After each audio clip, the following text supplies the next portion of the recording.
And yes, we are. That was my next thing on my list. You keep jumping into it. You don't trust me at all.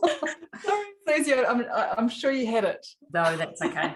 I'm going to start off with whakataka te hau this morning. And the reason I'm going to start off with that is because when I was up this morning at 6 a.m. walking my lovely SPCA rescue dog Pepper, it was perfectly still. There was no wind.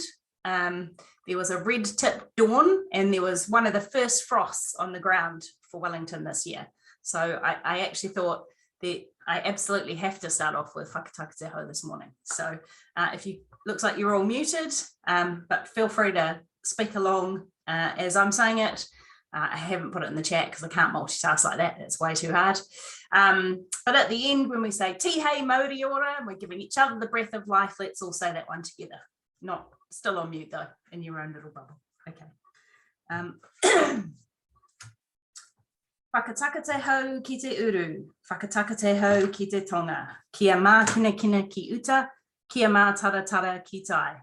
E hi aki ana te atukura, he tio, he huka, he hauhu, tihei mauri ora. Kia ora. All right, we've got 3 exciting speakers this morning to finish off the hui. First up, we have Catherine from the Basket in Thames, Coromandel, and she's going to be talking to us about working with Tiriti or in Tiriti education, moving from tokenism to authentic relationships with tangata whenua. So if you want to learn more about that, that's going to be exciting. Looking forward to that one. And then we are also going to be hearing from Ailie and Heather down in Marlborough, Picton, about their zero waste dishwashing trailer, which I'm excited to hear about. And then we've got Sustainable Taranaki Backyards Trail, which Brittany, who has not quite made it yet. Yes, she has. Yep. Oh, she's here. Woohoo! So she'll be up last, giving the 10-minute presentation about what the Sustainable Backyard Trail is and how it connects communities, encouraging intergenerational learning. So what will happen is, we know there'll be sort of 10-minute presentations from each of those people, and then you can choose to go to which breakout room you would like to go to. So we're going to start off with Catherine, and I will pass over to you. Don't think I've forgotten anything. Kia ora koutou, ngā mihi nui kia koutou. I'm speaking to you from the beautiful Koiranga Valley in the Ngāti Maru lands inside Hauraki, otherwise known as the Coromandel, but actually the Coromandel was a plague ship that brought a pandemic and killed thousands of tangata whenua in 1820. And I'm not that keen on naming places after plagues or stealing Indigenous names, so that's my starting point. We're in Hauraki, the Hauraki Waka, which runs from Mount Te Araha to Moihau, in the north of Te Tara o Te Ika. So I guess one of the things I'm talking about today for my group, The Basket, is a sense of where we are is one of the first questions we have to ask ourselves. Whose whenua are we in? And how did the history evolve in our whenua so that we understand about the colonization and can take responsibility for what we can change in this time. So my session today, I really should be working with Ailie and Heather and others, because really Te Tiriti is a trail. It's also dishwashing. You know, we got dishes to do in this country, and that's what Te Tiriti is. It's a way of my culture, the Pākehā culture, needs to clean up our act and do our dishes and step up. So it's very practical. My session will be quite a practical storytelling and conversation exchange. It's not so much, I'm not doing a PowerPoint. I spent all week teaching on a PowerPoint, teaching Te Tiriti, and I actually really just want to talk to some normal people about the challenges of what trying to live up to this because there is no blueprint. And for us as environmentalists, our traditions have not followed a particularly honourable path in relation to Te Tiriti due to our deep-seated belief that we know best. So we have some work to do, but we also have a huge adventure in front of us. And so our little group, which is probably one of the tiniest and newest of the Envirohubs, is really just what I want to reflect on with those of you who are interested is how, from a starting point, we try to recognize where we are, what land we're standing on, whose land, what relationships do we need, and whether we are in fact a tangata Tiriti ally organisation, or whether in fact we are a organisation that is Māori led, or as a form of two house model, because there's different ways to do this, and everywhere's different, and there's no blueprint. But I guess the basket story is one of starting from the point of view that if we don't build right relationships, we cannot protect the earth. So I want to talk about the following things. I want to talk about clarity. I want to talk about solidarity. I want to talk about following Māori advice on the environment, non-appropriation of words such as mauri or kaitiakitanga. I want to talk about owning who we are and who we're not. I want to talk about how we can help ourselves together, educate ourselves to achieve the goals we have for our mahi in a way that actually is guided by the goals and aspirations of the people of the land, and what they are trying to achieve right now, where that puts us. And if we don't even know, because I just ran a workshop where, like, the predator-free group, no one had read the treaty settlement. No one knew the names of the iwi. And I know that's not true everywhere, but it's just we need to understand what we do know and what we don't, how we can support environmental networks in our rohe to take on these challenges, because everyone's so busy trying to stop, you know, the complete meltdown of the planet, that they forget that that cannot be achieved without Indigenous leadership, and that we're in a country where that is the sharp end of that leadership needs to be addressed. And, you know, just some of the practical things we're doing, because we're very involved with kai as well as environment as well as te tiriti, and they're all linked together and they're not separate. There's not in little boxes. They're all about the relationships. The quality of all our projects depends on the quality of our relationships within our groups, without our groups. You know, that's a whakatauki from the Indigenous Aboriginal people in Queensland. And I live by that reminder that it's the quality of our relationships that determines what we do. So I really just want to talk a little bit with people who are interested about how the basket's trying to go about this, because we're not just an educator, we're also a practitioner. We're working with a kura, where the kids are planting kai, and that kai ends up going back to the pātaka and the refuge for distribution to Māori communities. But the deep contradiction that the land that's growing that kai is owned by us privileged people, and that land was theirs. People who are now hungry and have no kai and no garden room and no security are the people that once owned the land that I'm standing on right now, and that many of the organic growers in my district stand on. So these are challenging kaupapa, but it's great, like working with the kids, we're actually getting these amazing virtuous cycles where they are coming up and growing kai that they then put back into the community, and we are building relationships through kai. And that's probably enough. Anyway, that you can get my drift. Come along if you want to. I'd love to go to the other ones, but I'm here, so I'm really happy to have a conversation about the honest challenges in this work. Kia ora. Kia ora, Catherine. That sounds like the whittle has been chucked down. If anyone's up for that, yeah, sounds fantastic. Absolutely. We need to get on with doing the dishes. Agreed. All right, next we're going to hear from Heather and Ailie from Envirohub Marlborough. Over to you. Tēnā koutou katoa. And Heather and I were just saying that we're actually a bit gutted that, Catherine, we can't be a part of that conversation today, but we'll definitely be looking into the recording. Good morning, everyone. My name is Ailie Suzuki. I'm the General Manager for Envirohub Marlborough. This lovely lady to my right is Heather, and Heather will actually be doing the more in-depth part of the presentation when we break out a bit later on. But just so, yeah, we'll just give you a quick brief introduction into what we're going to speak about, and a little bit about background about Envirohub Marlborough, as I'm not sure how many people out there actually know who we are and what we do up here in the top of the south. So we're based here in Waitohi, Picton, and our base population here is only about 4,000 people, but we do usually pre-COVID times get a huge influx of people through the summer months, and obviously through yeah, a lot of everything from cruise ships to festivals to the summer is definitely quite booming, and a lot of local visitors over the last 2 years, which has been quite exciting. I'm just going to see if I can share my screen and see if this works.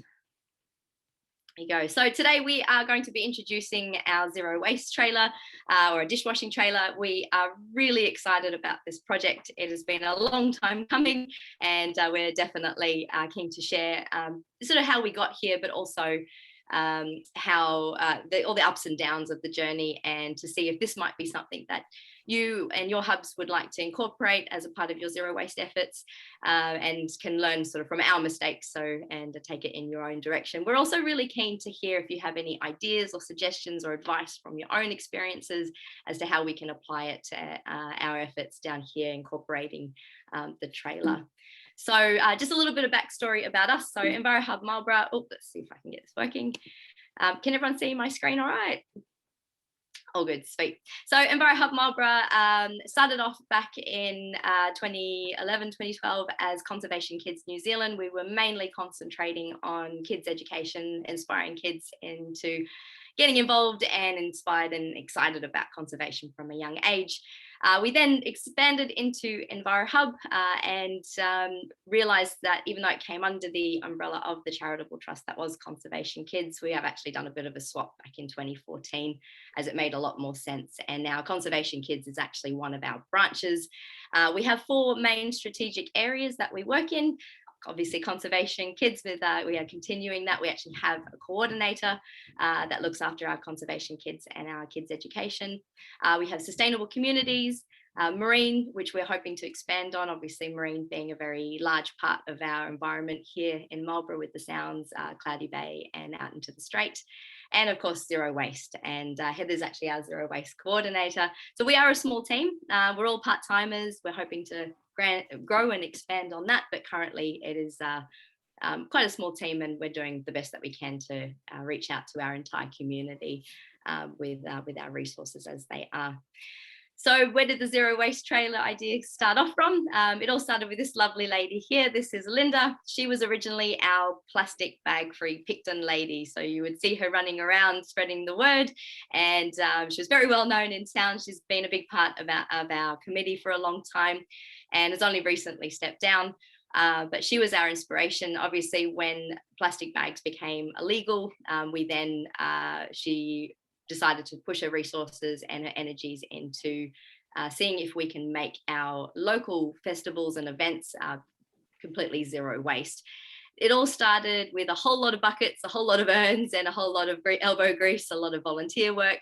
And we actually started our first major dishwashing event to make one of our events completely zero waste. Was actually the very first Matariki festival we had here in Marlborough a couple of years ago, just a little bit pre-COVID. So we knew that this particular event was new to our town.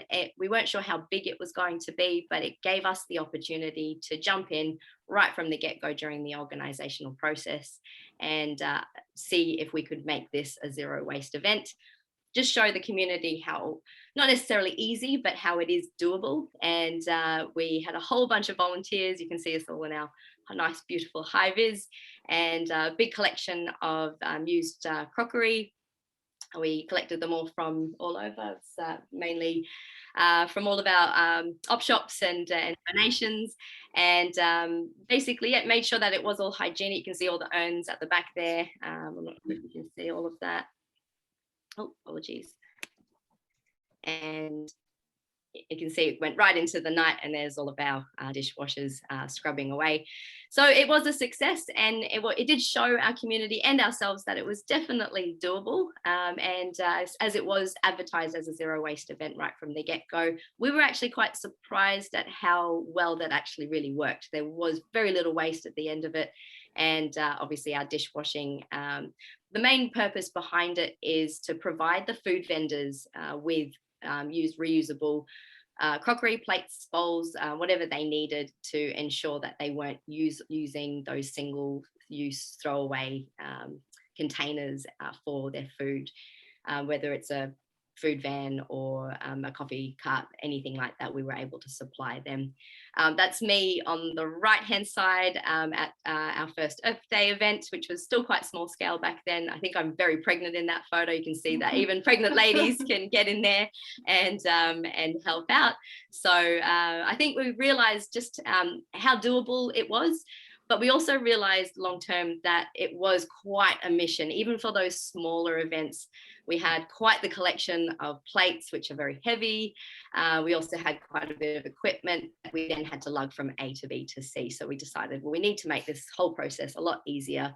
And by doing so, we can make it a lot more accessible and a lot more appealing to the various events that we have here in Picton. So that's what Heather's going to be going to tell you a little bit more detail about the journey, about the zero waste trailer itself. I do have just a wee little snippet. Hang on a second, I'll see if I can share.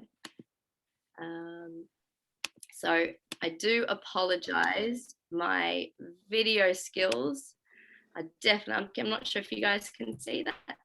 Yeah, so my video skills are definitely by no means professional, but this is our zero waste trailer.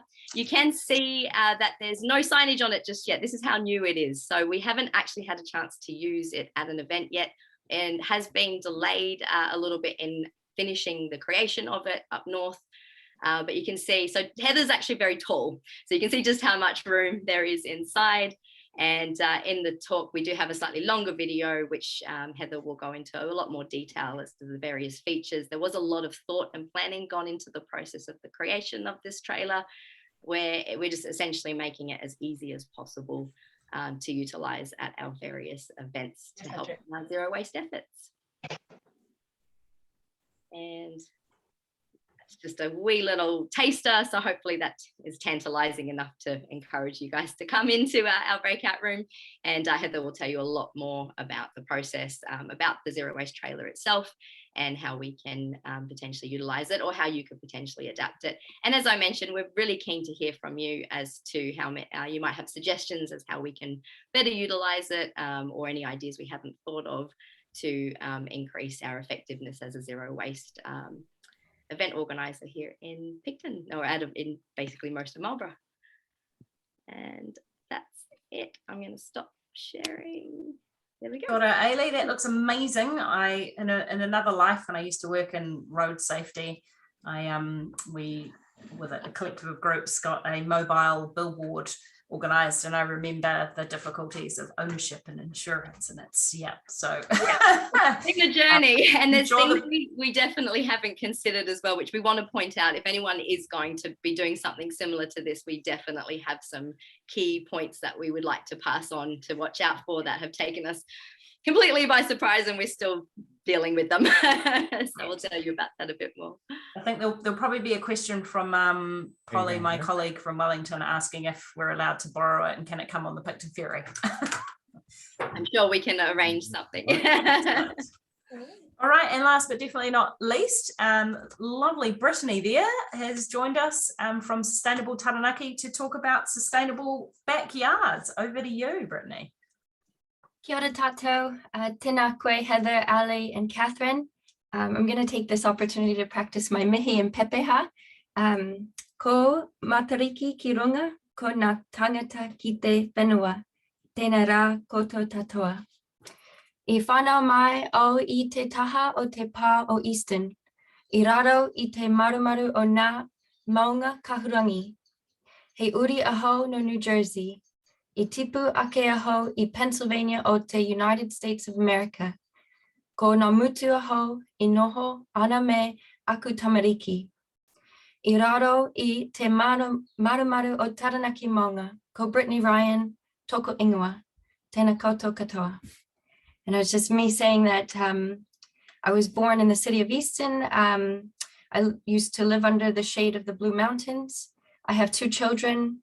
I come from Pennsylvania, the United States, and now I live under the shade of Mount Taranaki in Namutu. Thank you for this opportunity to present. I'm totally excited to finally see you in person, Georgina, after all these years. I've been with Sustainable Taranaki since after the birth of my son in 2016. I had a year off in 2018 to have my daughter, and now I'm back into it. And I went from being the comms manager for the Sustainable Taranaki. It used to be the Taranaki Environmental Education Trust. We do much the same as what Ailie had presented on, a lot of similar vines there, so really cool to see and make that connection. And this year, after all these years of wanting to run the program, I'm now managing the Sustainable Backyards Trail. So I'm really excited to share with you what we are doing this year and what we've done and how far we've come. It's been 7 years in the making, and we've had a lot of growth and excitement around this flagship festival. So I'd like to share the screen. I'll go and open up my slides. I just have a couple slides to share right now, and then I'll go into more in-depth detail around the growth and how we started and the nitty-gritty behind organizing the festival. There's a lot that goes into it. I'm in the midst of planning it right now, and that started back in February, and it's not until October. So it is quite a large festival. And I'll just play the slides so you can watch the slides while I talk.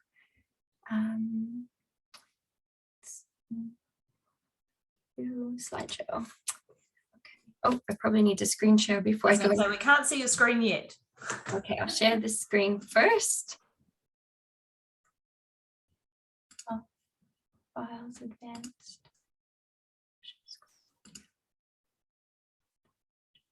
Google Chrome, maybe that's it. Share. If you go to the bottom of your Zoom and where all the little bits pop up, there's a share screen button that's usually green. Yes, I've clicked that, but it's not showing me. Maybe it's the desktop. Open system preferences. If anyone can hear that banging, it's not an earthquake, it's people's moving hinges behind me. I think what I'll do is I'll just talk about it. And it'll be even more enticing. Then you'll have to come join me and see the actual photos. I'll do it on my other laptop where I know that I can share the screen. I'm on my partner's very high definition computer at the moment. Let's see. So you can just stare at me for now, if that's okay. So the Sustainable Backyards Trail is a flagship event. It's run annually. It starts in October. It's usually around the 28th, so the last week in October, and it runs for 10 days into November. So right in the middle of our spring season, it's our busiest time of year as an organization. It also seems to be when everybody wants to come out of the woodwork and do workshops and engage in a lot of community action before the silly season commences. So it's a great time to engage people in conversation, ideas, learning. So we look at this flagship event as a way to intermingle all of our different programs that we have at Sustainable Taranaki. For example, we have a Let's Compost program that teaches people how to compost at home to reduce our waste and to also build our soil in our backyards. So that's something that can be easily intermingled with the Sustainable Backyards Trail. Just to give you an idea, we have over 70 events, workshops, and tours that take place during the trail. So there's quite a lot going on at the moment. We're putting together the event spread right now. And I'm realizing, gosh, there's a lot of knowledge to go around, and there's no reason not to miss an event. It happens all around Taranaki. So we have 3 different districts. We have Stratford District, we have South Taranaki, and we have North Taranaki. If you were to drive all the way around the mountain, it probably would be around 3 to 5 hours or so. So we cover quite a lot of ground. And we have everything from urban properties in New Plymouth and Hawera to rural lifestyle blocks up in Oranui, down in out in Stratford. We have a couple, but there's also some urban ones there. So we're showing a real range of what you can do in your own backyard, whether you have 600 square meters or you have 6 hectares, you know, so it's giving you that possibility of what is possible in your backyard. With the resources that we have, it's a lot of local knowledge. And the thing now, how many people here have actually heard of the Sustainable Backyards Trail, just out of curiosity? Georgina, thanks, Georgina. Anybody else? I'm just sort of, yes, Jess, Daniel, awesome. Okay, so we're getting there. Our objective is to really showcase and share this on a much larger scale. How many people have heard of the Garden Festival? The Taranaki Garden Festival? That's a pretty major event for this region. It sort of goes along with WOMAD, and it's not at the same time of year, but it's run by the same organization called TAFT. And it brings 70,000 people to our region, which is close to our population. So it's quite a lot of people who are coming in and out of the area during that week. We have the Arch Trail that runs alongside it, and there's also a fringe festival, which is very similar to the Garden Festival. Just to give you an idea, there's 45, I believe, Garden Festival gardens. We have 30 different gardens on our trail, and the Arch Trail has, I think it's somewhere around 65 different places that are open to the public.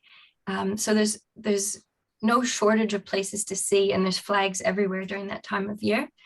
So we're really excited to not only offer people the opportunity to come into a garden, but also a living, working backyard, something that people are really passionate about. They're actually in it, working it every evening or whenever they have a chance, because it's their passion. And these people who are hosts on the trail, they're just really keen to share what they know and to also learn. So this year, our theme is celebrating community. We want to take community resilience one step further. If people don't actually like being together, then it's hard to create resilience. So we want to create opportunities where people really enjoy getting together, really look forward to these events. We have a growers gathering at one of our main property locations called Greenbridge, and that's where we invite people to mingle and talk and just have a good gathering, a good solid event that will make people excited each year, because that's what it's all about. So yeah, thanks, Nick. Oh, sorry, I'll go next. I see from Susie. Yeah, so Joe's here as well. Sorry, Joe, I didn't introduce you. Joe is my general manager or operations lead, and he's invited me to give this talk, so I really appreciate the opportunity. And we've got a team that grew from Sustainable Taranaki grew when I first started. There was 2 or 3 of us, sort of in a really part-time capacity, and now we have a team of over 20 people. So we've grown significantly, and this event is an opportunity to bring all of those different programs that we're featuring together in one place, and to really show everyone what we've got, and bring people together in an educational space. So I think that's me. I'm going to hop out, Georgina, and then I'll hop back in on my laptop so that I can screen share and show my slides. I've got some beautiful photos. We've got schools involved. We've got community gardens involved, and we even have some of garden centers involved as well, who are showcasing what they're doing in terms of sustainability at their properties. So we have a real range, and I'm excited to share more about the stats, to actually take on some advice or ideas from other areas. I'd love to hear what your thoughts are. And yeah, thank you again. I'm going to stop there. That's 10 minutes. Ngā mihi. Kia ora, Brittany. Thank you for that. Right, decision time, and I'm totally handing over back to George for this, but 3 amazing talks here. And yeah, choose your adventure wisely. George, over to you for the technical. Yeah, thank you, Susie, and thank you to the 3 of you. And I already got messages saying that people wish they could go to all 3 at once. So what we're going to do, I will put in the chat a link to a Zoom meeting. If you would like to talk with Catherine a little bit more, we're setting up a different Zoom link.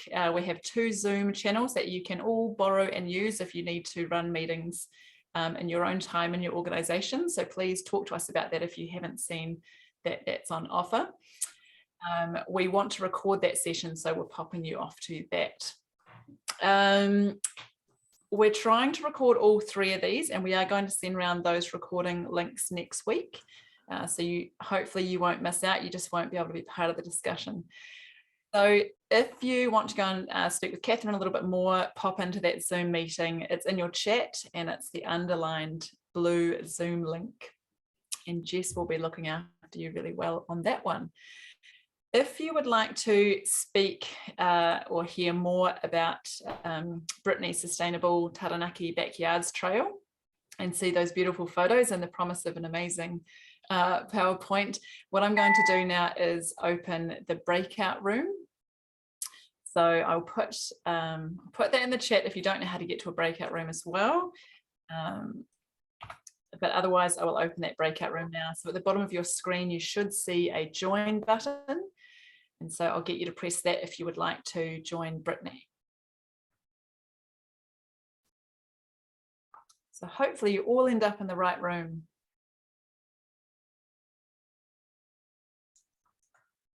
Is anyone struggling to get where they need to go? Good question. A couple of people have joined the breakout room. That's good. Brittany's trying to get back into it. Yep, cool. She's in, so I'll just assign you to the breakout room. So Brittany, you'll see that join button as well. I can't see a join button on mine at the moment. Great question. If you hover down the bottom of your screen, there should be something like breakout rooms or join. Does that come up? I think that's Nick.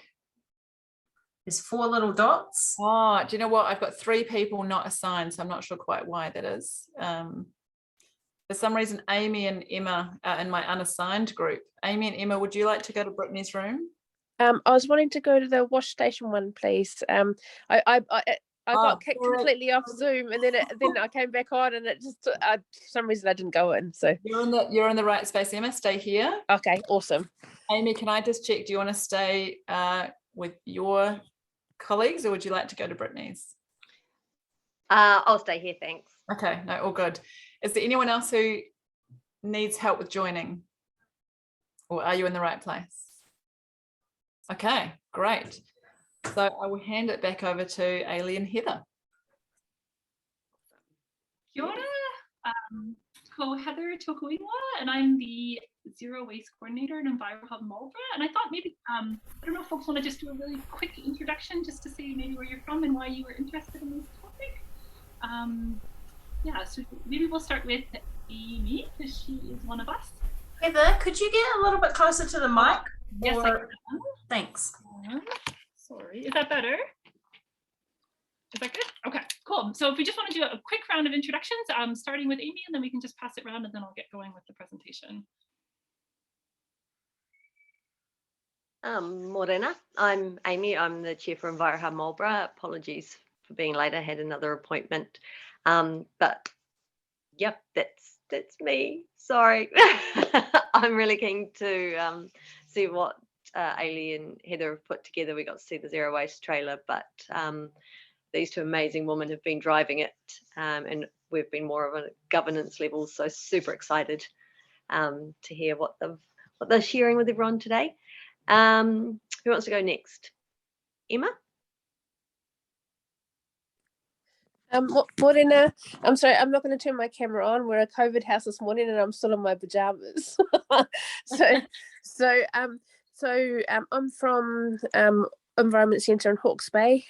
Our trailer will be ready in 3 weeks, and ours looks looks quite similar in design to your one, potentially a little bit longer, but we haven't seen the inside yet.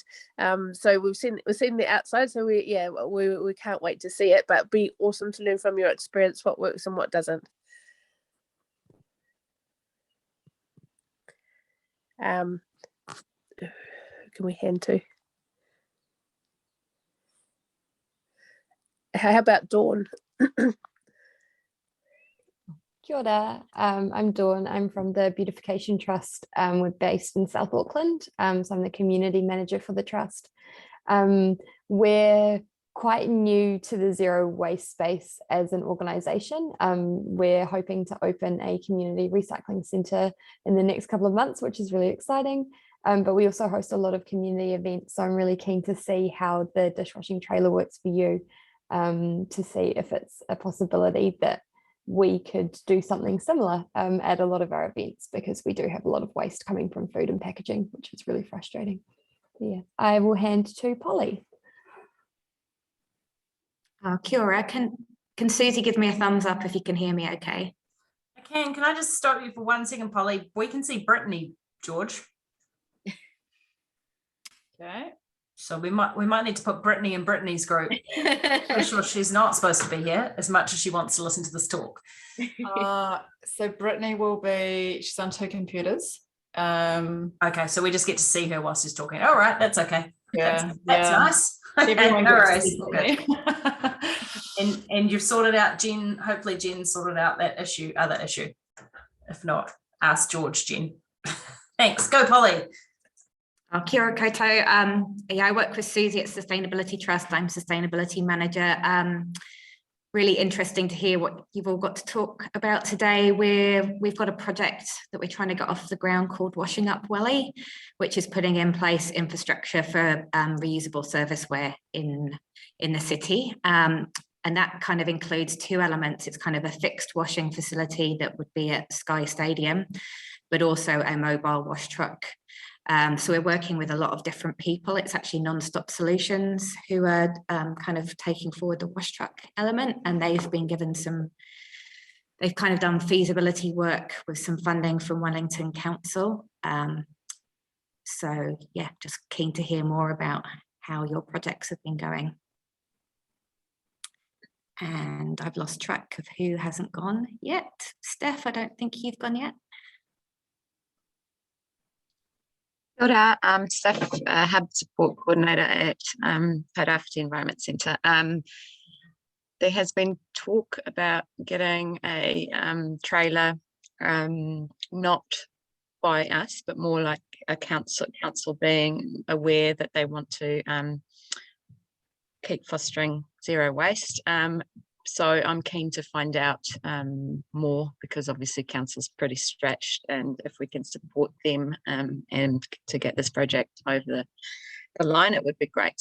So thank you. Looking forward to it. Let's scroll down. Gregory.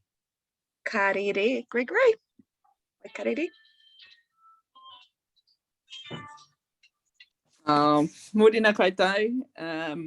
I'm here in the far north, part of the Te Pokapū Tiaki Taia o Te Tai Tokerau, which is Far North Environment Centre. And we do lots of collaborations with who Joe Shanks, many of you know, is the manager of, and we do lots of collaborations with Eco Solutions and Parakore. And yeah, I guess, yeah, just really keen to see how you guys have progressed this and learn all your things not to do.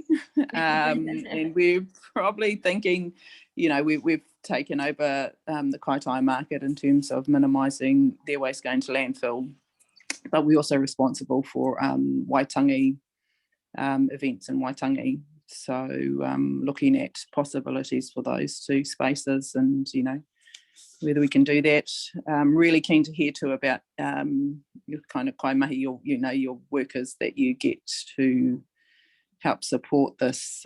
We really struggle with volunteers and capacity here in the far north. Kia ora. I think that's everyone. Okay, if everyone's had a chance to go, Ailie is just gonna share our screen and I'll keep going. Right. Well, I might have to click. Yeah, You should be able to just. Great. So this is in the beginning, which is what Ailie has talked a little bit about. That is our lovely Linda and myself, and this is at our most recent Earth Day picnic in the park. And this is how we started. We started with a marquee, some tables, we had some urns that were heating the water, and we had some buckets and containers, and it was quite a setup. You had to carry everything from the upstairs of our office down to your vehicle, truck it out, set it up. We were lucky to have folks like Linda and other volunteers to help us, but it was quite a process, and it could get a bit stressful in the beginning.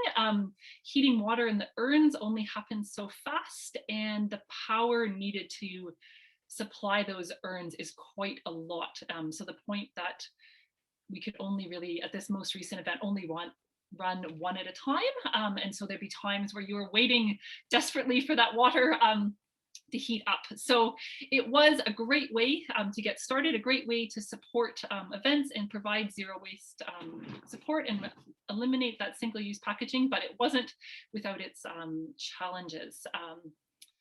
But still a great start. And probably the best part about it was seeing how supportive folks at the events were and how well the vendors were able to make it work for them. So it was really, yeah, it was great. It was a great start. It was a little bit stressful, but a really great start. And it, yeah, made everyone excited to make something that was a little bit easier to use, a little bit classier, a little bit you know, more appealing for event organizers, and that could be turn over those dishes even faster.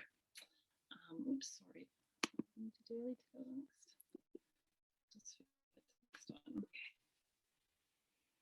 Right, so we're gonna get back to the trailer in just a minute, but I thought we would talk a little bit about just running a zero waste event in general. So if you're thinking about it and you haven't started, you know, maybe doing anything with zero waste events, is to just maybe start small. So with the vendors, it might be something like no bottled water, you know, for having a way to have people bring water bottles and fill them up, and letting the vendors know as part of their vendor agreement that that you know, what bottled water wouldn't be allowed. Other things could be you know, avoiding decorations or things that would just be single use. So maybe using bunting, you know, not having balloons, things like that. Not doing giveaways, so not doing things like you know, glow sticks or things that are given away. So there's lots of ways to start small before you jump in and start saying to the vendors that you need to only do reusable dishes and no single-use packaging. So that was one thing we were thinking about in the beginning. Another was how to deal with any waste that was created, how to deal with recycling, and how to deal with the compost. So in Marlborough, we don't have any commercial composting, and so it's not something, you know, if we've in the past, if we've created compost at these events, we've been able to take it to our houses. So that's something that going forward at bigger events, we're going to have to come up with a different solution, because my backyard compost and Ailie's backyard compost can only take so much.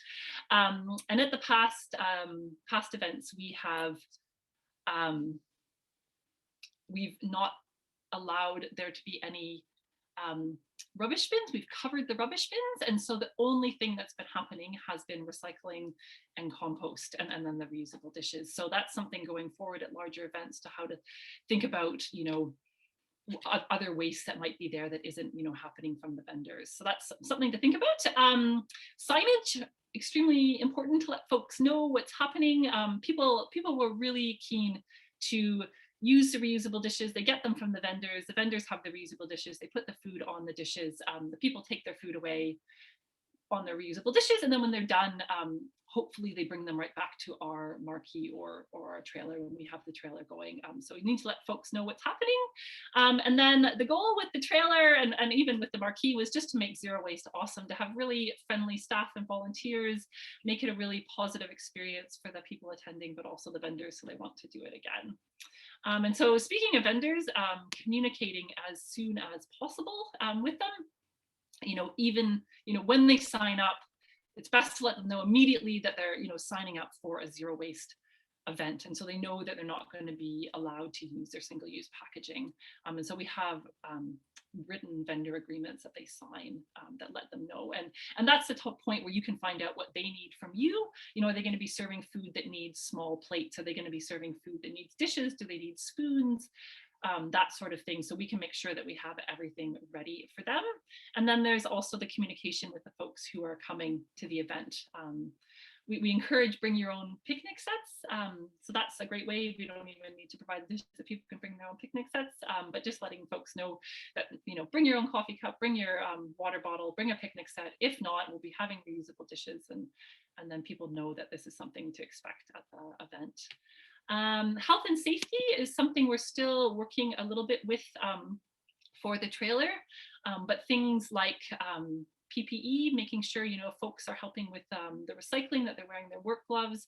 The water is extremely hot, so people need to be wearing proper gloves when they're washing, and just, you know, being very mindful of that and making sure there's ways to manage those risks, and having a hazard register will be something that will be in our trailer.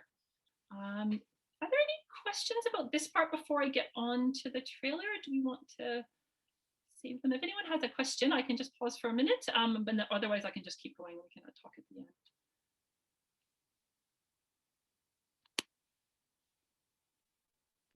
All right, that is good. We'll just keep going on to the next trailer. I realized I couldn't see everyone. Right, so from the marquee setup that you've seen so far, we had dreams of a trailer, and this is before I started working with Envirohub, but Amy and Ailie have been here all along, and Linda and Trevor. So you met Linda, you've seen the photos of Linda. Trevor is her partner, and they were, along with the board and the staff, were really keen to get this going. And Trevor had a lot of the technical knowledge. They helped make up the plans for the trailer, what it looked inside, all sorts of questions we had about different power voltages and things that Trevor knew lots about. So they were an awesome part of this. Folks, I think probably Linda and other staff went to visit the folks at Waste No More in Nelson, and they have a cool wash against waste trailer. It's a little bit different than ours, but they went to visit them and find out more. So that was the beginning of the trailer. And then, oh my goodness, maybe half a year ago, it started to be built by NZ Food Trailers in Tauranga. And so I think the next one might be. Yeah, so I'll tell you a little bit about it, and then Ailie's going to show a longer video to explain more of the inside. So our trailer is 4 meters long. It's a double axle. As you saw in the quick video, we have 2 serving windows. It comes with, our trailer has come with a freshwater tank of 100 liters and a gray water tank. So that means we fill up with water before the event, and then we store all the gray water. We have 3 sinks.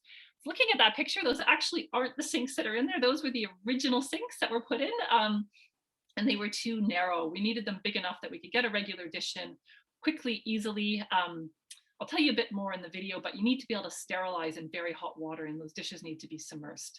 But it needed 3 sinks so that we could get them washed. You'll see in the video, there's heaps of storage, and this cost us about $30,000 was kind of the final cost for the trailer to have it custom made by this NZ Food Trailer. Of course, there were extras. Sign writing is not as cheap as one might imagine, especially if you want lots of graphics. I'll show you what the trailer is going to look like once it gets all sign written. And then there's operational goods. So that could be everything from the aprons or the uniforms. Maybe you want your staff or volunteers wearing. You need hoses to fill up the water and to drain the gray water.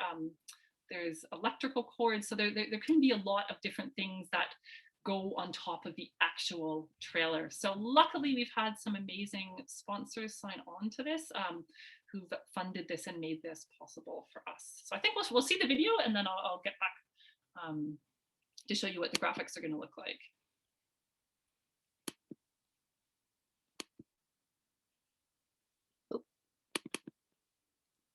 Can everybody see that?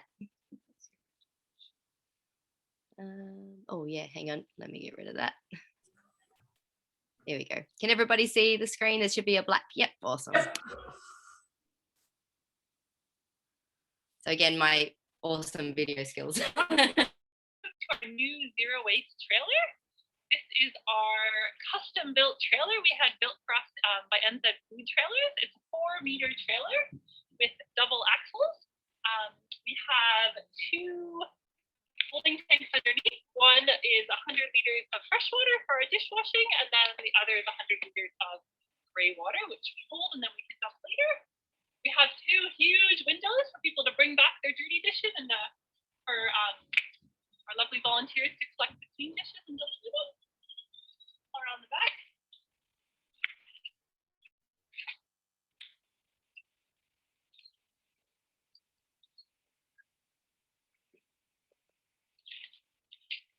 Come on in. We've heaps of storage space all down the side for our dishes. We're just getting set up, so we haven't actually used it yet. But the idea is to have some sort of container to hold our dishes, and there's a little lip to keep them in without falling out.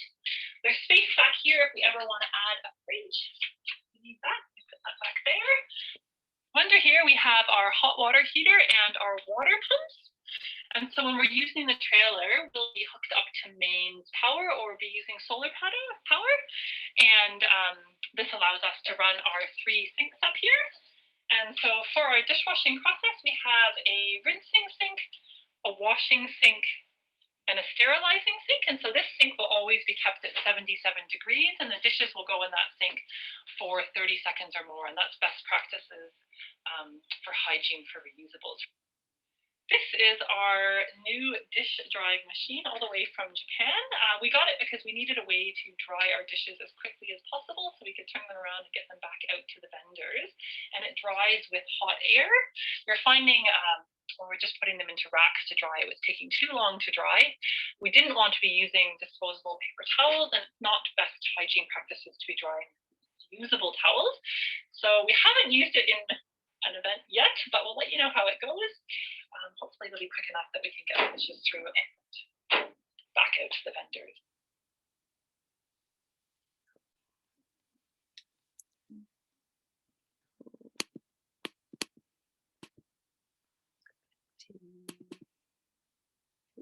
Great, thanks, Ailie. So this. Oh, sorry.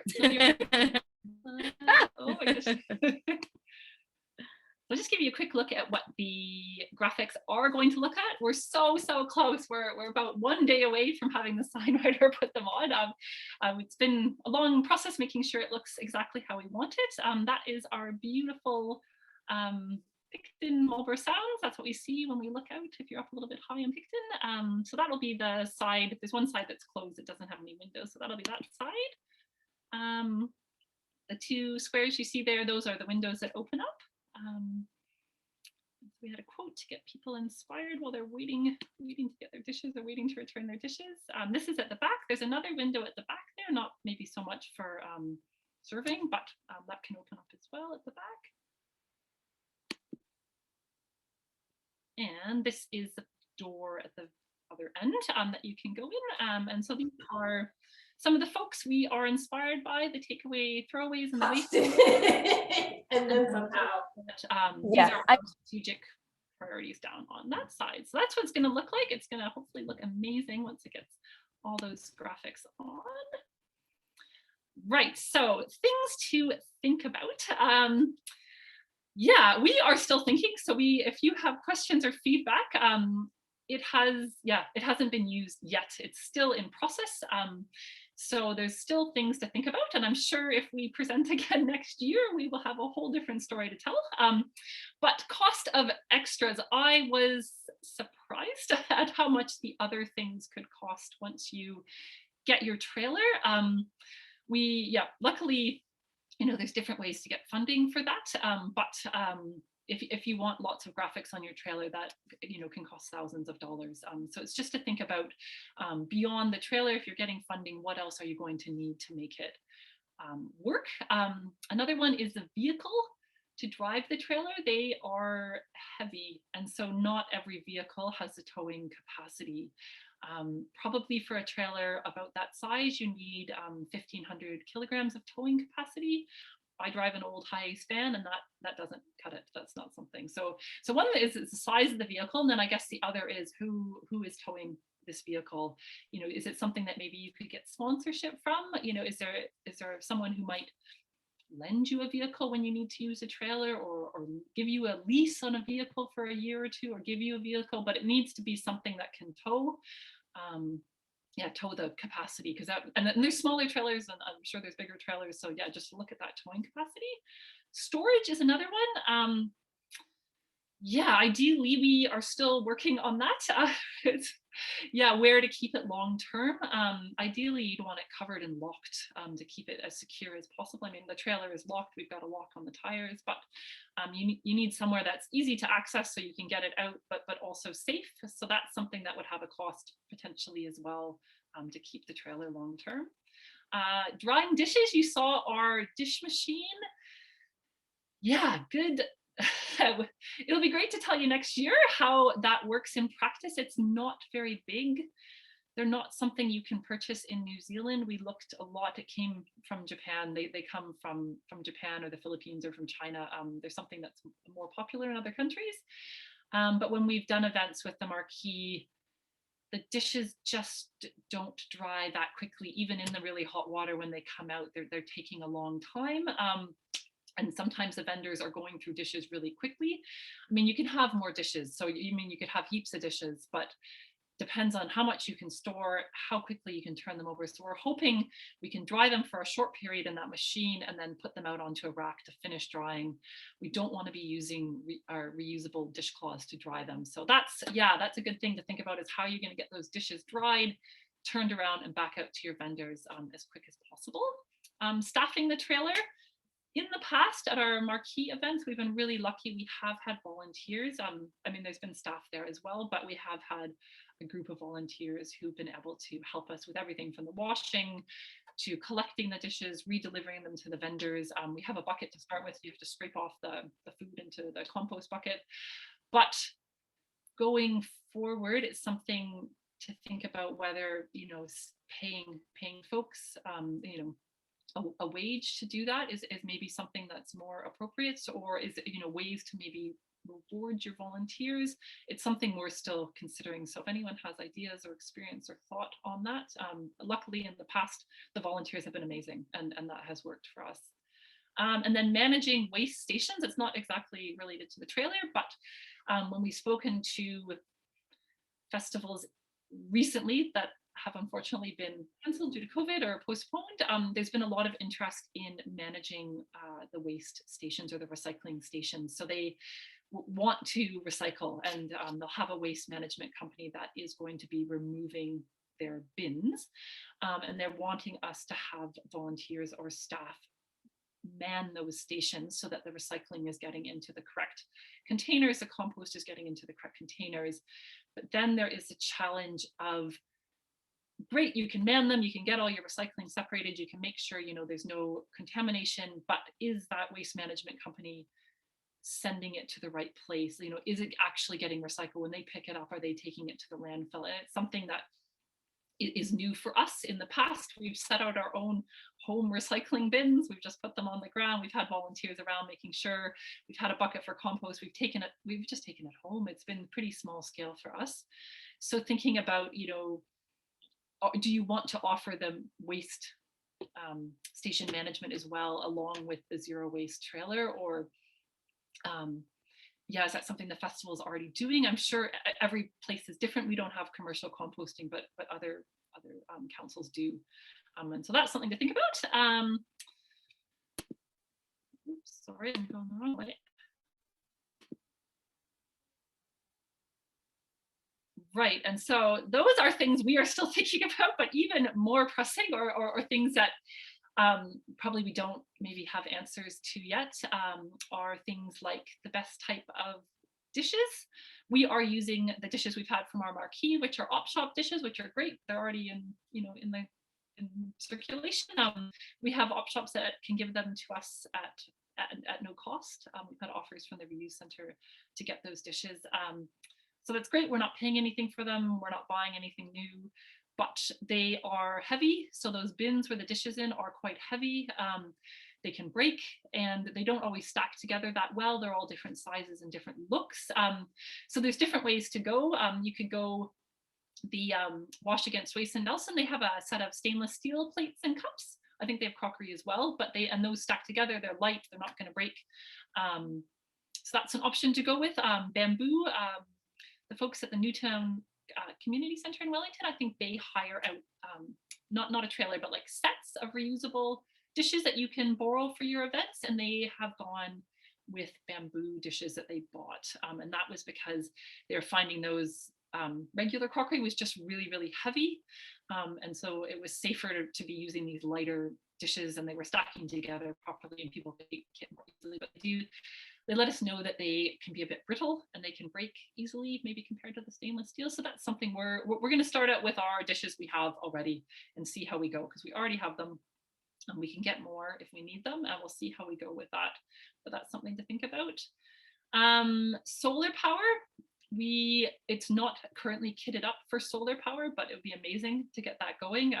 Right now, we just have to plug it into mains power, but that's something that we do want to have on the trailer and a way to run it without the mains power. But yeah, it'd be good to find out more how much power we are drawing when we're using the pumps, when we're using the heater. Those urns were using lots and lots of power to heat the water, but possibly this heater in our trailer will be different.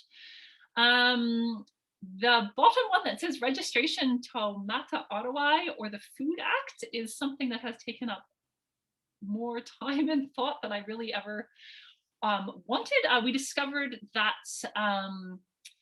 kind of by accident that water used to wash dishes is considered drinking water by the Water Safety Act of 2021. Taumata Arawai is the national organization that registers drinking water or monitors drinking water. And it's new, it just started in November, and it used to be done by the district health boards. And so they register things like water tankers and water supply that isn't, maybe part of the town water supply.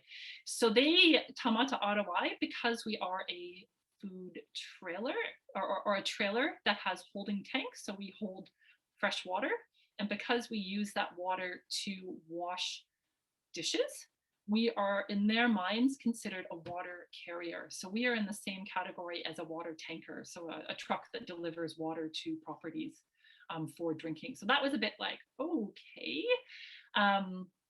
we're using this water at quite a high temperature, we're just washing dishes, but in their minds, and we've had lots of conversations with them about that, we need to provide a water safety plan, the same as a water tanker would, and register with them. Unless we register with the Food Act. And if you register with the Food Act, that makes you exempt currently from registration with Taumata Arawai.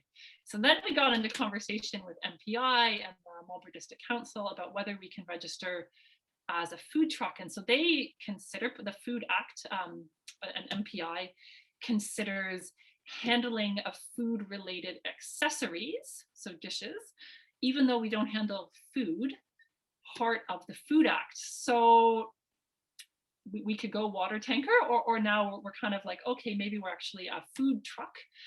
And in our minds, we do fit more with a food truck. We're not necessarily providing water that you're going to drink in a glass where we're washing dishes. So there's a Food Act, and you can register. It's called National Program 3, which is the level that handling food related accessories falls under. You're kind of in there with people who sell ice cream. So you're not maybe making the ice cream, but you're putting it on a cone and handing it out. So that is something, so we could register. The council has said, yes, you can register National Program 3.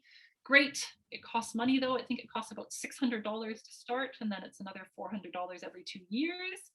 But then at the last moment, there was a noise from MPI that, maybe we can apply for an exemption. So we can be under the Food Act, but yet exempt from registering with the Food Act. So that's kind of to the point where we've gotten to. If anyone has any more advice about that. Yeah, so we would like to avoid the Taumata Arawai, I think, because the water safety plan and the things we need to do, obviously we want our water to be safe. We want everything to be very safe for people, but having to send our water samples to labs on a regular basis is maybe something more relevant to a water tanker than us. And we do feel we're washing dishes, food trucks wash dishes, or they wash their cooking utensils anyways. We feel like we fit better in there. So our next step, as soon as this hui is done, is to apply for that exemption. So we would be under the Food Act, but we would be exempt from registering, but we'd have like a case number or something. Yeah, so that's something to think about. Who knew that water used to wash dishes was drinking water, but now we do. So that was something. And then the other thing we're thinking about, and would love your guys' thoughts and suggestions, is how do you do reusable dishes at large events? So there are companies and organizations in New Zealand that do large events, but they tend to use, and they do them kind of zero waste style, but they tend to use compostable packaging. because how do you wash dishes for 5,000 people and 30 food trucks? And we can't, we won't be able to do that. We won't, because we provide the vendors with dishes, they serve their food on them, and then people bring them to us, or we collect them, we wash them, and we give them back to the vendors. So our capacity in that trailer and our storage for dishes, it isn't 30 food trucks. So what do we do? How do we support these events that are bigger events, are interested in us, and then they want, zero waste, and they want to reduce their impact on the environment, but we can't provide 30 food trucks with dishes. So things we've thought about is having, a koha for a picnic set. So instead of us giving the vendors dishes, people come and visit us individually, or and they pick up their picnic set from us. They take it to the vendor plates up their food rather than using the single-use packaging on the picnic sets. The folks eat, if they're going to eat again, they could return the dishes to us, we wash them and give them another picnic set. It obviously doesn't eliminate all of the single-use packaging, because we're not preventing the vendors from having single-use packaging. Another one would be maybe to just do the coffee carts. We have lots of mugs, so that might be something that we could turn around quick enough and provide enough mugs just for the coffee carts. So just do certain types of vendors, but we love other ideas, because I think that there are bigger events in Marlborough, and we would love to support them, and they're interested in our services. But how do we do that at capacity and do it well, so the vendors are happy and the attendees are happy, and we're not having vendors standing there being like, I have all this food, but I have no dishes. How do I get it out? So we want to make it easy, and something that people want to do again, and they enjoy, and they think it's easy, and something that's great for them to do. Right, and so I'm kind of getting hopefully to the end of me talking. One of the great resources for me when coming up with some operating procedures for the trailer was the Sustainable Event Alliance Global Best Practices Guidelines. So this is folks all over the world have put together a guide for how to do reusable hygiene at events, and they have different styles, like ways, if there's dishwashers or hand washing and different things, but that is a great resource if you're setting something up. And then the other one is more general for zero waste events rather than dishwashing trailers. There's some great little videos by Beyond the Bin. And yes, please let us know in the future if you have questions or want to discuss more. We are still learning, and there's probably heaps of things we haven't even thought about yet with the trailer, but we're really, really excited about it. It's going to be cool for Marlborough. We can't wait to get it out there. But yeah, we're just still learning. So please fire away. Amy, I don't know if you wanted to say anything else, anything I forgot, anything you want to add, or people can ask questions.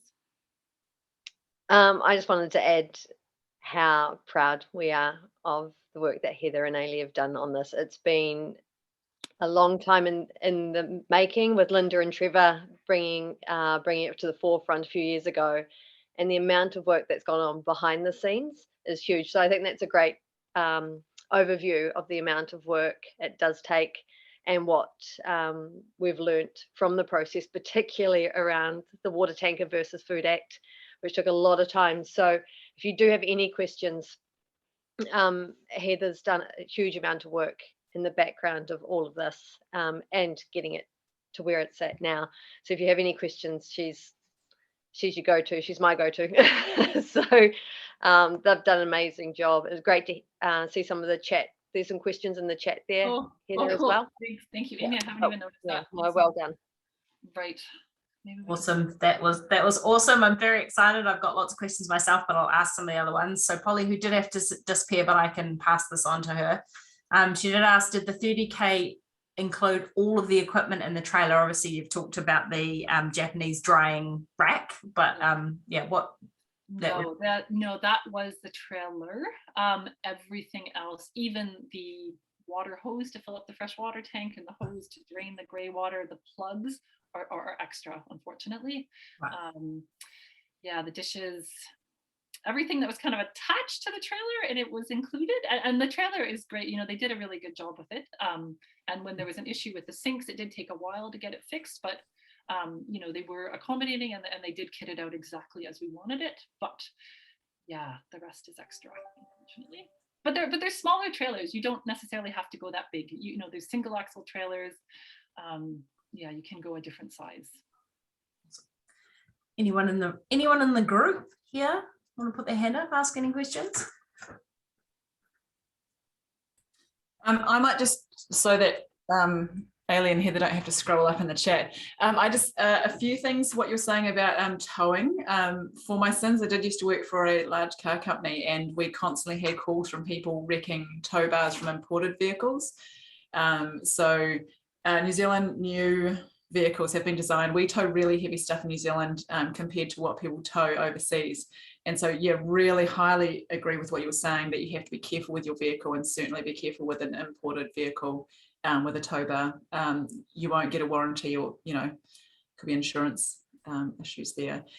Just you were asking about solar panels. I was just thinking you'll probably need quite a bit of energy at once.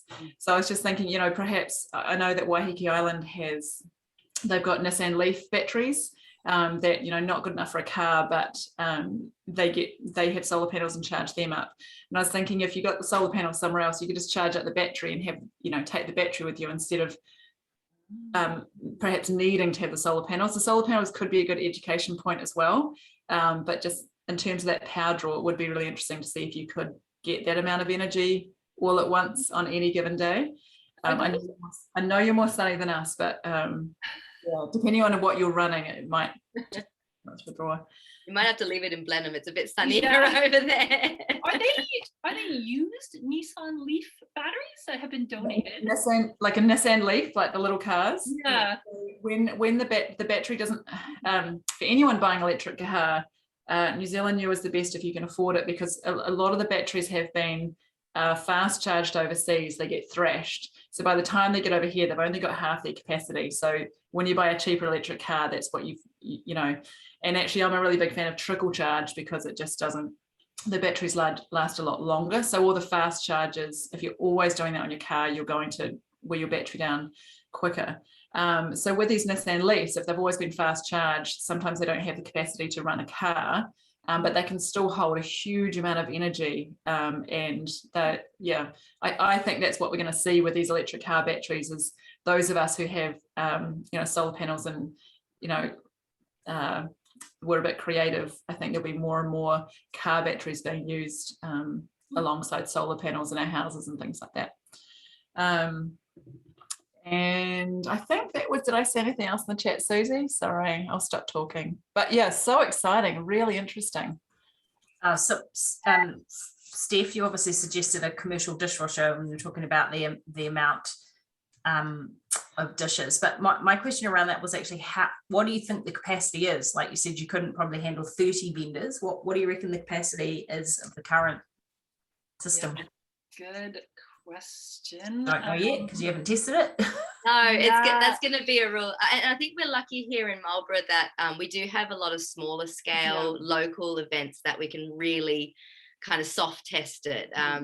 We're hoping to do as a bit of a launch, a little, I guess, like more of a morning tea. So we'll start real tiny and then work our way up. We've got a lot of even sort of school fetes and things like that. We can definitely bring it forward as a possibility. So I think it'll be a real trial and test. It's a very good question. We don't even have the cords to plug it in yet. So we haven't even like literally washed a single dish in it yet. So yeah, like our old marquee setup at our Earth Day, we had 4 vendors and it was busy and it was kind of people were eating.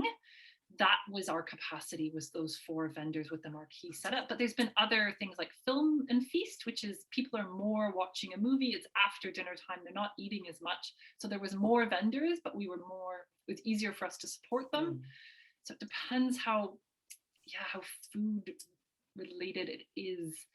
But it's a good question. Yes, please stay tuned next year. We'll let you know. Sorry if I missed the answer if it came. I was just getting sidetracked looking at these commercial dishwashers and seeing how many plates they do in an hour. How many plates in total have you got in the running? Like, what's your amount that you've got at the moment? I don't know if we've ever done a count. I just remember lugging the Lots of containers up and down. So in the video you might see like all along the side there. I'll see if I can pull it up again. All along the side. It's just all containers, and all of those containers, hang on, I'll just mute it, have like, all along there, like every single one of those is a container that has crockery, cups or plates in it. So there is quite a volume there at the moment. So like we said, that was probably about the amount that we could do, maybe 4 or 5 vendors. Yeah, we probably have 50 large dishes and 50 bowls. We have well over 100 mugs.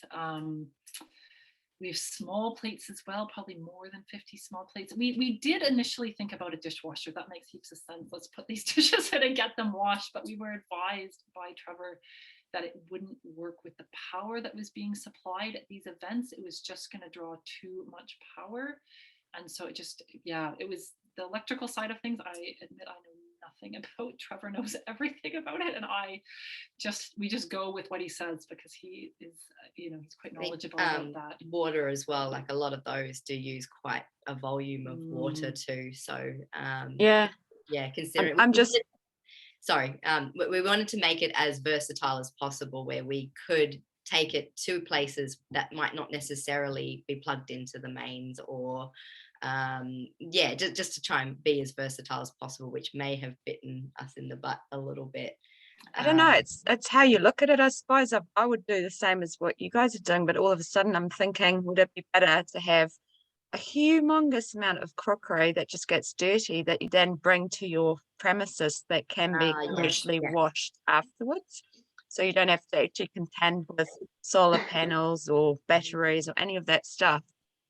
So you were thinking dishwasher in a building rather than dishwasher in the trailer? I don't know. I would be doing, I've always thought about it exactly the way that you guys are doing it, but I was wondering, how would you get a larger amount of plates through? And I'm just looking at a commercial dishwasher being able to do 600 plates in an hour. Yeah, they're very, we did look at them for the trailer, and it's great, they're fast. But you wouldn't need to specifically do them there. You could potentially that would do them later. But that's actually a really good point, especially if we were to tackle the larger scale events. If we could get enough plates and cups and everything, if we could sort of convert it into more of a storage facility where we can distribute them and bring them in, that could be a way we get around that issue. And those stainless steel ones are very thin and they stack, so you could get heaps more of those than we have a regular. It'd be quite pricey, I suppose, to imagine if you go ceramic and have 100 or 600 ceramic plates, you'd be trailing, you'd need like a tank to pull your trailer. I don't know, it's great though. Like I mean, it's you're trying to get schools to do the same thing when they're having their parent breakfast. The first primary school that my children went to, there's 600 kids there, and then they had shared breakfast with whānau, and the amount of, and they'd ask, can you please bring your own plate, and then they had little dishwash stands, which was just take your kind of semi-dirty dishes home, which is a good idea. But you never think to actually, I don't know, great, awesome stuff. I think the whole point too is to kind of normalize the concept of zero waste, and that it is possible. I think people think, oh, it's too hard, and we have had hiccups in the past where so one of our big events here specifically in Picton is the Maritime Festival, which is massive. It's probably like the biggest event we have here in Picton town, apart from say New Year's and that sort of thing. And I know in the past that we've approached it, but it's always kind of up until now been one of those, oh, is it a too hard basket situation? So what we're trying to do is make it as appealing, as easy, as versatile as possible. And the more people that can go, oh, well, that's a normal thing, then become second nature to bring your own water bottle and, you know, expect to see a plate as opposed to all of the, because I mean, when we have an event or after New Year's or after a cruise ship's been in Picton, the amount of rubbish that is just overflowing from our teeny tiny bins is just, and it all ends up in the water, and it's just heartbreaking. So if we can stop the cycle, essentially, that's fundamentally what all of us are trying to do, I think, across the whole country. But yeah, just I guess this is a huge step for us to push in that direction, and we'll make I was there at the first one where, and the very first one with the Matariki Festival, the really exciting thing about that was we actually had a lot of volunteers from other charities that we work quite close with turn up and help us out. Everyone was really excited about it, so that was really encouraging. And we do have a core group of volunteers that we've been trying to keep hanging in there because it's been so long since we have done an event, but they're very keen to get involved. So there is a lot of support, and that definitely encourages. So we're really excited. This has been a long time coming. And Amy's got a question. I was just going to say, in terms of elaborating on what Ailie was saying around support, the feedback from the community was amazing. The novelty of being able to have a mug like you would at home, but on the foreshore while you're watching a movie, they loved. And being able to just, really, I'm going to drop this off, you'll do my dishes for me. Okay. So the feedback was they loved it. The great idea. And it gave them that sense of connection with it as well. I'm doing my part for the environment by using these cups, and it's easy. And so that trickle on effect of, and who are you, and what else can I do, and being able to have those conversations was a huge part in the early days, and I think it'll be even more so now. Cool. Wakariri, question. Yeah, kia ora. Oh, loved hearing that korero. Look, I'm just got some nitty gritty questions really about, you know, your workers and stuff, and, you know, are any of you paid employees? And yeah, what sort of numbers do you need to rely on to, you know, keep your trailer running? And yeah, obviously you charge out to the event themselves, an idea maybe of, you know, how that looks, and yeah, you know, are you covering costs? Are you making anything? Are you, you know, those sorts of questions? Thanks. They are all very good questions, and I'm sorry we may not have the answers. In the past with the marquee, I don't believe we've charged anything more than a koha. One of our events is called Marina to Marina, which is a race, and they donate back. Yeah, they donate part of their profits from that event. But other things like the Film and Feast, the Earth Day is our event. Matariki, did you guys, was there a No, I don't think there was, but I think with the trailer, that's definitely something. It's something we are thinking about, a pricing structure, because the thought is possibly going forward is, you know, would we be at someone's wedding perhaps, or something where, you know, it's more of like a commercial event rather than just a community festival. So I think we will need a pricing structure that reflects, you know, school festivals and small community things. Maybe there's business events. Maybe people can hire the trailer in the future without us, just take the trailer away with them. For the amount of people, Ailie and I are paid staff, and you would always, I think, need at least one staff person. If you're going to man the recycling and the waste stations, I think you probably need 2 paid staff people. With the events we've done, we've had anywhere from 1 or 2 paid staff plus 1 volunteer, sometimes 2 volunteers, sometimes, and this is per shift, and we kind of do 2-hour shifts so that the volunteer can also attend the event. At our Earth Day, we would have sometimes up to 3. Oh no, Linda as well. Linda works. She's amazing. She is a volunteer, but you feel like she's you know, someone making a lot of money because she works so hard. But yeah, probably a staff plus 4 volunteers we've done at maximum. The trailer probably would fit, you know, maybe 3 people inside, maybe 4, but then there could be other people outside. Yeah, I'm sorry I don't have a better answer for you about that, but it is something we do think about, you know, are volunteers going to turn up to their shift?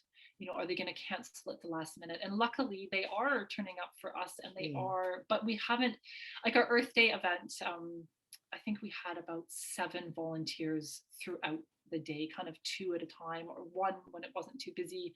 At one point we had 3, and they great, they came, they showed up, it was amazing.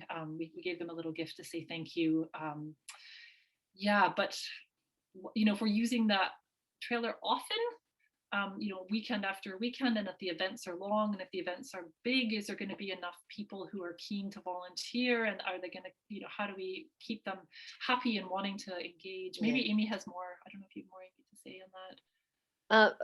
No, that's exactly how it's worked, and we're really fortunate. Part of Ailie's role is coordinating our volunteers through the Picton Environment Centre and for Envirohub Marlborough and a couple other charities, and so there is a lot of linkages there.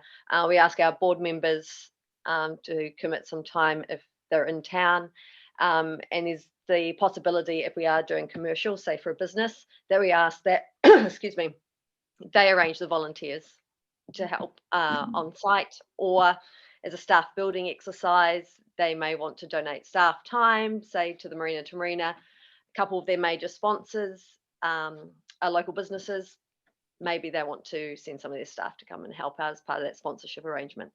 So there's a few ways around that, but if you don't have a pool of dedicated volunteers, it can be very difficult. So we have pulled in family members and and the like friends are like, come on, I'll buy you coffee afterwards. So you get creative, or there's the local, Girl Guides and so forth. It's like, so what are you guys doing? So we do have to get creative sometimes. We are sort of building relationships with the local Marlborough Youth Trust, that we've been roping them into beach cleans, so they'll probably be a little bit more possibly excited about not having to clean another beach. That could definitely be something that we do consider in that sort of pay structure as well. If someone was paying for it, then we could also potentially say, look, we can provide the staff for it if it's a bigger event or a commercial event, but you will have to pay for that. So that's definitely something that we can take into consideration. Like Heather was saying, I think one of the key factors to take into account is to not overwork your volunteers. So in most of how we operate, 2 hours seems to be a good amount of time before it just becomes too much of a chore. 2 hours seems to be good, or if you can even break it up even more, and then you're more likely to get people coming back and helping, because we make it fun. It's good fun, and we drag our families to everything as well. Was there another part? Was that the whole question? Was there another part? I think you've answered my queries there. I think the thing is to come back in a year's time and we'll have probably a very different we can look back on this and have a giggle. How sweet summer children. Indeed. No, cool. Definitely looking forward to what the progress is over the year and the learnings. We absolutely have to book this in for the next session next year. Unfortunately, that is our time, and I have a few questions which I will probably send to you, Heather, in a separate chat. I know Polly will be keen to chat. But yeah, obviously the details of the Padlet in the chat in terms of where to get people's contact details. And if you missed it in, maybe I'll just write that in the chat, your email address, so you get spammed amazingly. But, thanks, and I guess good luck for the next stuff, the next sort of part and the learnings that you're going to have over the year. So and thank you very much for your, I don't want to send that to George, I want to send it to everyone in the meeting. Okay, great. So yeah, thank you very much, Ailie and Heather. Really appreciate your time today. And that is our entire hui over. I'm not going to wait for the others to come back. We might get a smiling group after we've said goodbye to this group, and that's okay. I've got a massive curtain pick up from a hotel to go and pick up right now, so I'm very excited about that. So I'm just going to finish off with a karakia whakamutunga. Yeah, if you could just mute yourselves so I don't get weird interruptions, that would be fantastic. Thank you. Kumutu a mātou mahi, mō tēnei wā, manakitia mai mātou katoa, o mātou hoa, o mātou whānau, io ki te aorangi. Our work here is finished for the moment. Bless us all, our colleagues, our family, and peace to the universe. Thank you, everybody. Have a lovely day. Thank you very much. Thank you. Thank you.